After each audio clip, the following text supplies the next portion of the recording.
So Juzar, tell us who you are and what you do first. My name's Juzar Motiwalla, and I teach at the National University of Singapore.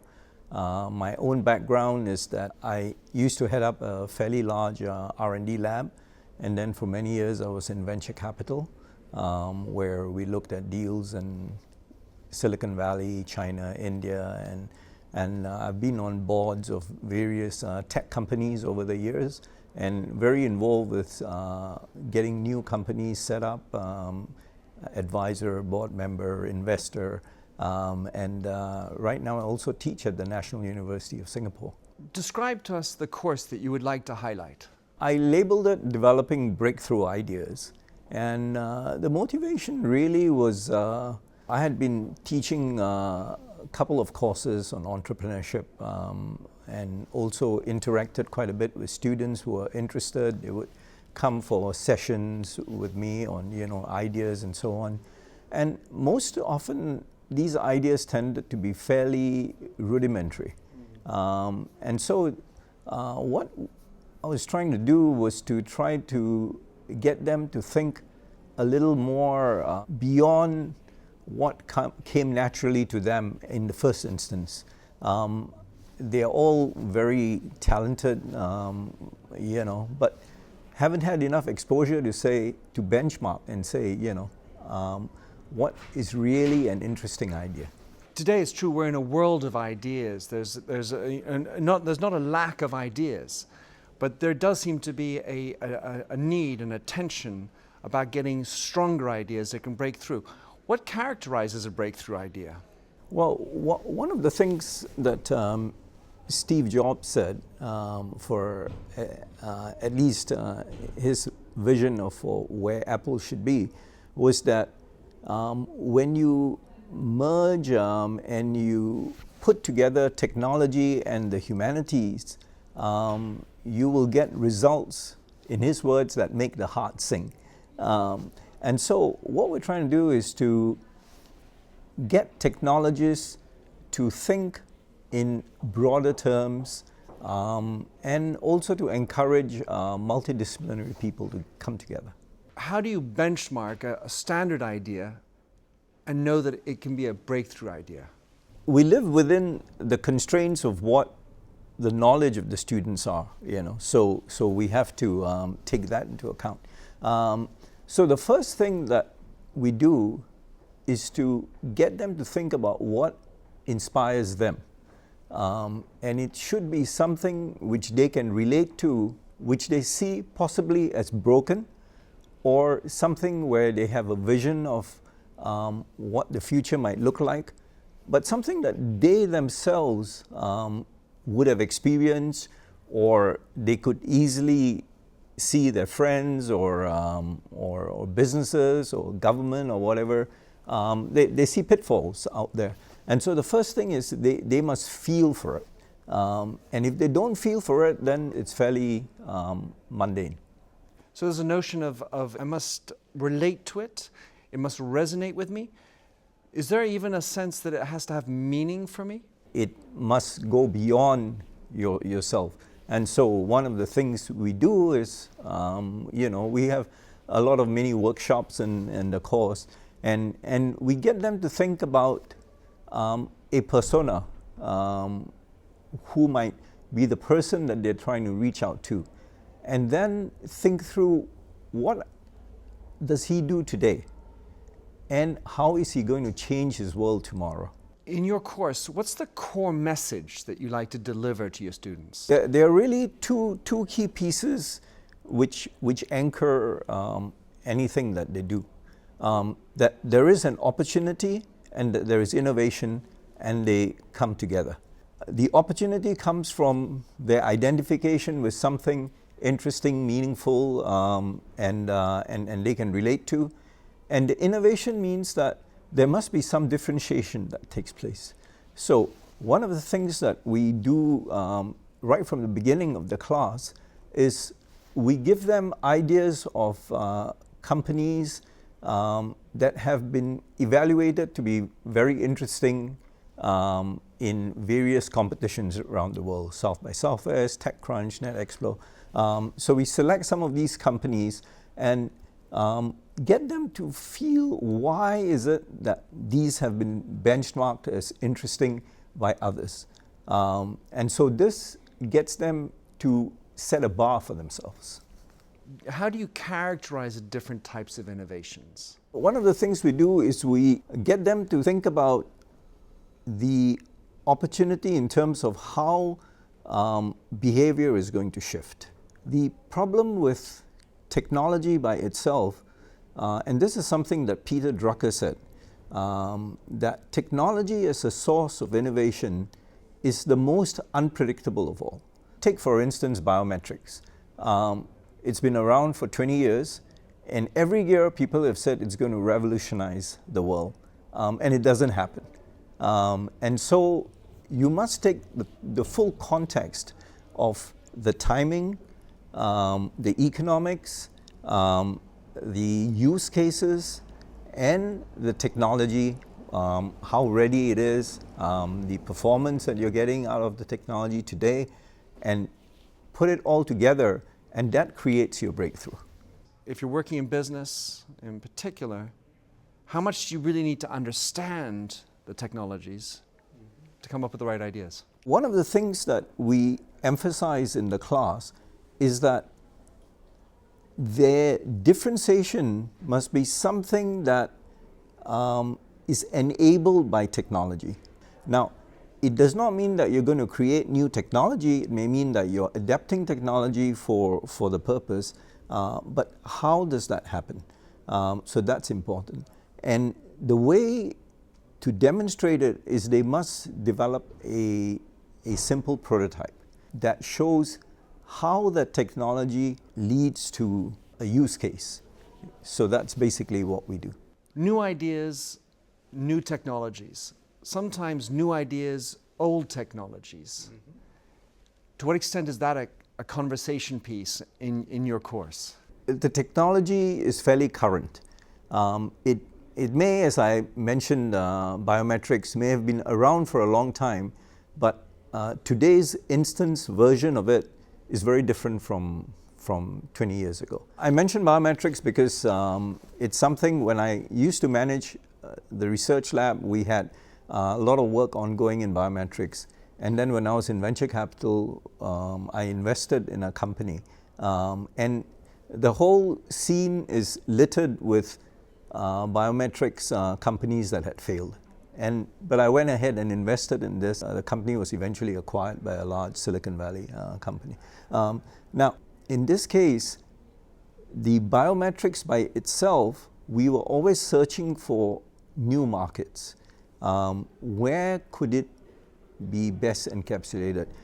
The original thinking 20 years ago would be that it would be captured in some form of security. But we thought that it would be essentially enabled in mobile systems, and it would enable new forms of commerce. And that was kind of the holy grail. So that's what I mean by opportunity and innovation. The opportunity is reconstructing markets, not what was originally conceived. So when we say old technology, we also say old markets. What we're looking at is the current instance or new manifestations of the technology that are coming with entirely new markets. How can companies best foster daring innovation? I'll give you an example of a major bank which I've been working with, interacting with, and so on.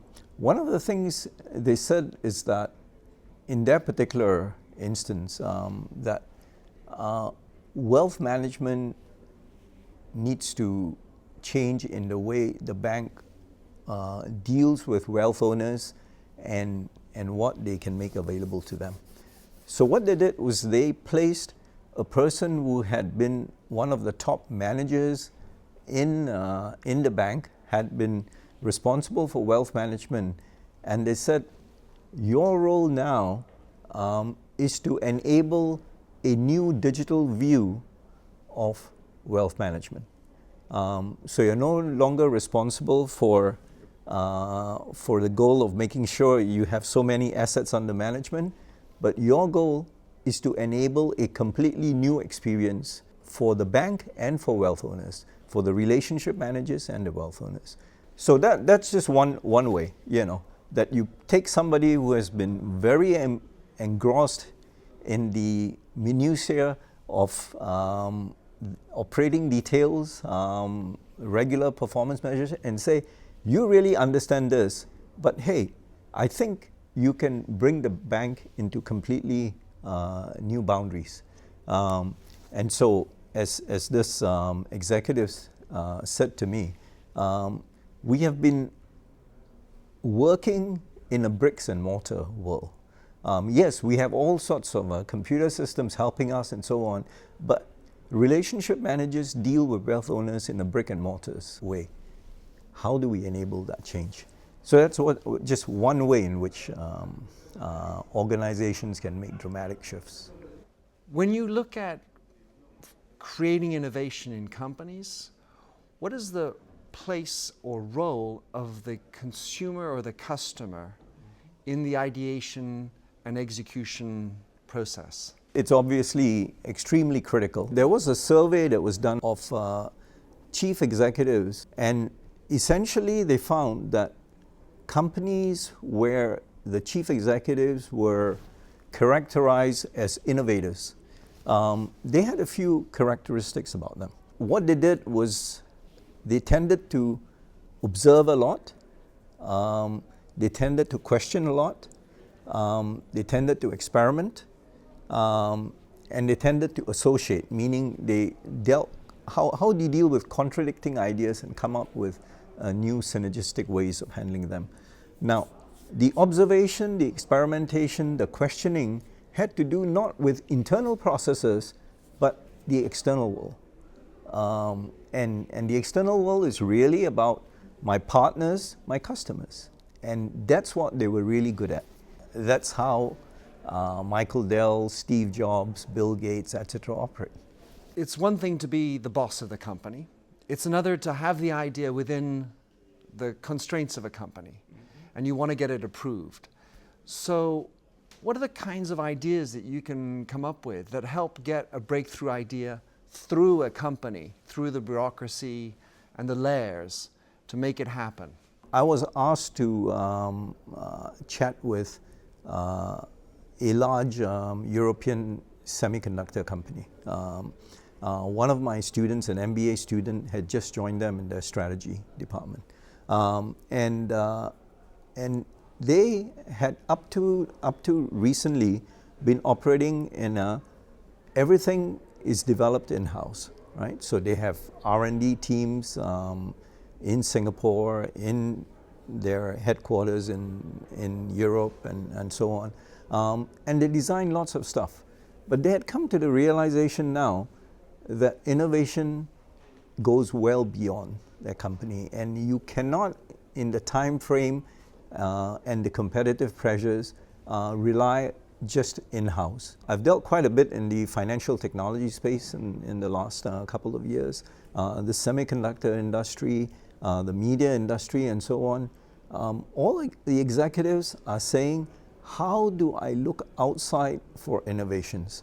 How do I take advantage of that? And of course, the larger companies, you can see that many of them are investing in new startups, acquiring startups. And Netexplo is a great instance of an example of how external ideas intersect with, and not intersect with, but try to reframe internal mindsets. To what extent do you believe it's important for companies to look outside of the box in terms of the profiles they're recruiting? You take a multidisciplinary perspective and a multicultural perspective. I'll give you an example. One of my very close friends used to be the director of Xerox PARC. You know Xerox Palo Alto Research Center, where innovations abound, and they have reshaped the world, right? And so when he took over as director of Xerox PARC, and they have amazing computer scientists, physicists, engineers, and so on. The first thing he did was he brought in an anthropologist. It's not that easy to recruit a computer scientist who's also had a different perspective. And so what you want to do is to have not only multiple disciplines working on problems, but multiple perspectives to view what what you're doing when you're trying to solve a problem. It's always a challenge when you have different profiles, different cultures. How do you work through building teamwork and collaboration to come up with these great ideas? Well, the first thing is to make sure that it's done on a regular and consistent basis. Every time you work in your group and you essentially riff off each other, it becomes a solid group team performance at the end of their semester. What you say sounds like you're building a teamwork muscle. What are the directions you might provide for a leader that's trying to foster that collaborative spirit that you're talking about in a business environment? I guess I've overseen lots of groups in the past. For instance, when I was the CEO of a research lab, there are several things that we did, and one of them was again trying to get the external world to get people to be motivated by not just internal brainstorming, but trying to interact with people outside. So, for instance, we work with a number of large European and American companies. That brought about a different spirit of adventure. So you weren't closed in, and you were trying to solve larger problems. So that was in our context. So for other corporations, what I would say is you motivate teamwork by getting them to address more interesting, more exciting, more difficult problem sets. And then the teamwork becomes more natural because they know that you can't solve it by a single person.